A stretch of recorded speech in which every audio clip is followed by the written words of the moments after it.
Ok. Il peut toujours m'éprouver s'il veut. Oui. Right. Je suis toujours à son école. Mais une partie de l'école de Dieu, Oui. j'y suis passé pendant 20 ans. Ok. Voilà. L'école de Dieu est réservée à tout celui qui accepte Christ comme son Seigneur. Ok. Tout Israël qui était le peuple de Dieu est passé au désert. Ok. Dieu n'a pas fait passer. Il a commencé bien sûr avec Moïse, 40 ans, à l'école de la souffrance, dans les pays des Madians. Et puis, tout Israël est passé dans le désert. Ok. Alors, j'aimerais insister sur un point. Oui. On n'accepte pas Christ comme Seigneur et Sauveur. Oui. Je sais que ça va bouger. Ça va déranger un peu. Ça va déranger des doctrines. On est là pour apprendre et apprenez-nous. Voilà.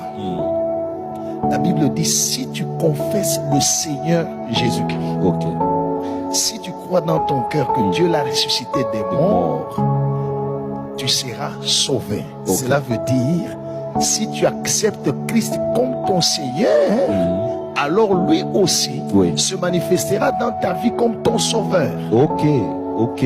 Donc c'est toi qui commences en l'acceptant comme Seigneur, et lui se manifeste comme sauveur. Wow. Vous voyez. Alors l'erreur qu'il y a, c'est que les gens viennent à l'église chercher Christ sauveur. Parce qu'il aime Jésus. Il a accepté Christ comme son Seigneur.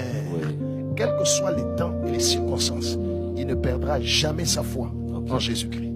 Pendant des temps difficiles, j'avais entendu un jour une maman me parler comme ça. J'ai entendu de mes oreilles. Il dit à Munga Chakumwacha. Ok. Vous voyez. Et moi je lui ai répondu. J'ai répondu sur le champ. J'ai dit, Dieu ne m'a jamais déçu. Ok. Ce n'est pas les circonstances ou les temps difficiles qui montrent que Dieu m'a déçu, parce que je ne l'ai pas suivi, ni pour les bénédictions, ni pour la richesse, ni quoi que ce soit. J'ai fait de Jésus-Christ mon Seigneur. Un point très. Qu'il me bénisse ou pas, il demeure mon Seigneur.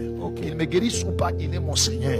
Qu'il me donne ou qu'il ne me donne pas, qu'il me réponde ou pas, il demeure mon Seigneur. Dans le bon tout comme dans le malheur, il est Seigneur. Alors si Jésus est Seigneur dans ta vie, quels que soient les temps, les circonstances, tu vas garder la foi. 2, tu vas espérer. 3, tu vas continuer à l'aimer. Parce qu'il n'y a que ces 3 choses qui demeurent, la foi, l'espérance et l'amour.